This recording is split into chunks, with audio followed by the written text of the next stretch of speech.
کہتے ہیں کہ 1970 میں بلدیہ ہال جہانیہ میں ایک عظیم الشان مشاعرہ ہوا، جس میں ملک کے معروف شعراء احمد ندیم قاسمی، پروفیسر آصف کرنالی اور ماہر القادری جیسے نابغہ روزگار شعراء موجود تھے۔ زندگی بھر لالہ صحرائی کا تعلق حفیظ طائب مرحوم سے رہا، جو خود نعت کے بہت بڑے شاعر تھے، اور ان کی صحبتوں سے مولانا کے لالہ صحرائی رحمت اللہ علیہ کے ذہن میں بھی آیا کہ میں بھی نعت کہوں، اور کہتے ہیں کہ 1986 میں انہوں نے روضہ رسول پہ کھڑے ہو کے دعا کی کہ یا اللہ مجھے نعت کہنے کی توفیق عطا کر دے۔ وہ وہاں سے واپس آ گئے، اور ان کے بیٹے ڈاکٹر جاوید صادق وہ جدہ میں میڈیکل پریکٹس کر رہے تھے اور سرکاری ڈیوٹی بھی سر انجام دے رہے تھے۔ انہوں نے اپنی پہلی نعت لکھی تو وہ بذریعہ ڈاک اپنے بیٹے جاوید صادق کو بھیجی۔ خدا کا کرنا کہ وہ ڈاک بھٹک کر مدینہ گئی، اور مدینہ سے پھر وہ واپس ان کے پاس آئی۔ تو لالہ صحرائی کہا کرتے تھے کہ میرا گمان ہے، میرا خیال ہے کہ اللہ نے وہ نعت پسند کرتے ہوئے اس ہستی کے شہر سے چکر لگوا کے میرے بیٹے کے پاس بھیجی، اور مجھے اس سے اندازہ ہوتا ہے کہ اللہ تعالیٰ بھی بہت خوش ہوئے ہوں گے کہ انہوں نے میرے حبیب حضرت محمد صلی اللہ علیہ وآلہ وسلم کے بارے میں نعتیں کہیں۔ اور اس کے بعد پھر نعتوں کا ایسا سلسلہ شروع ہوا کہ انہوں نے کل ان کے 18 مجموعے ہیں، جن میں سے غالباً 16 یا 15 مجموعے ایسے ہیں جو نعتیہ مجموعے ہیں، اور اس اعتبار سے ان کو ملک بھر میں بڑی پذیرائی ملی۔ اور 1999 میں صدر رفیق تارڑ کے جسٹس محمد رفیق تارڑ کے ہاتھوں انہیں صدارتی ایوارڈ بھی ملا، اور یہ ان کی محنت اور عظمت کا منہ بولتا ثبوت ہے۔ پھر ان کی جو کتب تھیں ان سے بہت سے لوگوں نے فائدہ حاصل کیا، اور اس پر پھر ریسرچ اسکالروں نے مقالے بھی قلم بند کیے، جن کی کچھ تفصیل یوں ہے کہ فوزیہ رانی نے لالہ صحرائی کی نثر نگاری پر اپنا ایم فل کا مقالہ ترتیب دیا۔ صدیر احمد نے لالہ صحرائی کی نعتیہ شاعری پر مقالہ تحریر کیا، اور عبد الجمال ناصر نے غزوات نگاری کے حوالے سے یا اس ٹاپک پہ اپنا مقالہ مکمل کیا۔ پھر سید فرخ اظہر نے لالہ صحرائی کی ترجمہ نگاری پر ایم فل اور پی ایچ ڈی کے مقالے مکمل کیے۔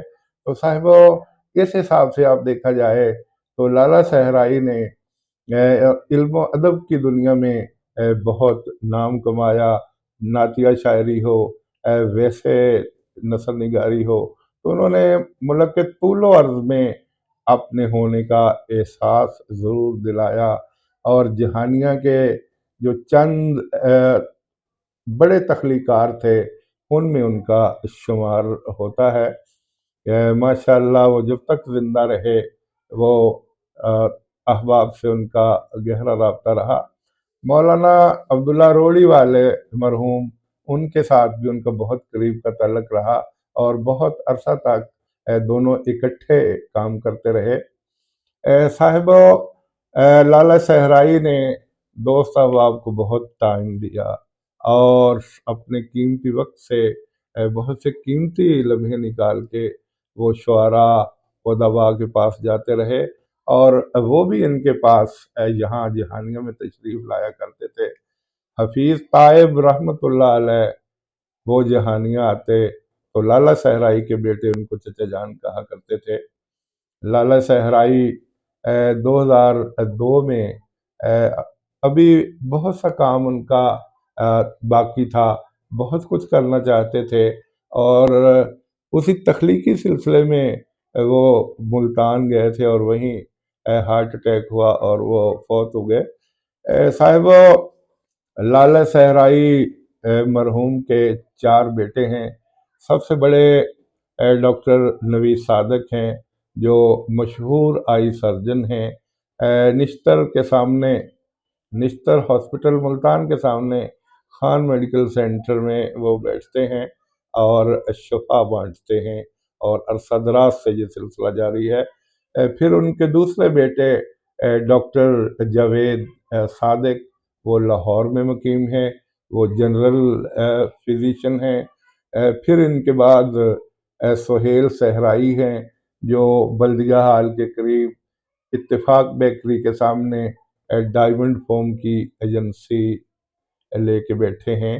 اور چوتھے عقیل صحرائی ہیں جو اپنے ذاتی کاروبار سے وابستہ ہیں۔ صاحب ڈگری کالج جہانیہ کے معروف پروفیسر زبیر احمد صاحب لالہ صحرائی کے بھتیجے بھی ہیں اور داماد بھی ہیں۔ لالہ صحرائی کے ایک اور داماد حافظ عبد الوحید مرحوم، جن کا 2020 میں انتقال ہو گیا، وہ ملتان میں ڈاکٹر نوید صادق صاحب کے ساتھ اٹیچ تھے اور وہاں ان کی ہیلپ کیے کرتے تھے۔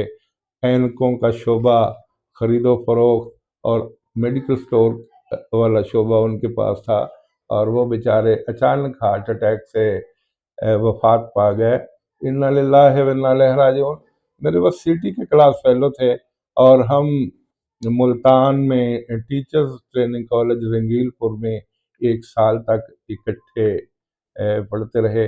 جب وہ اچانک ان کا انتقال ہوا تو نماز جنازہ میں نے دیکھا کہ وہ ابھی تر و تازہ تھے بیچارے، مجھ سے بہت چھوٹے تھے، لیکن وہ اللہ کو پیارے ہو گئے۔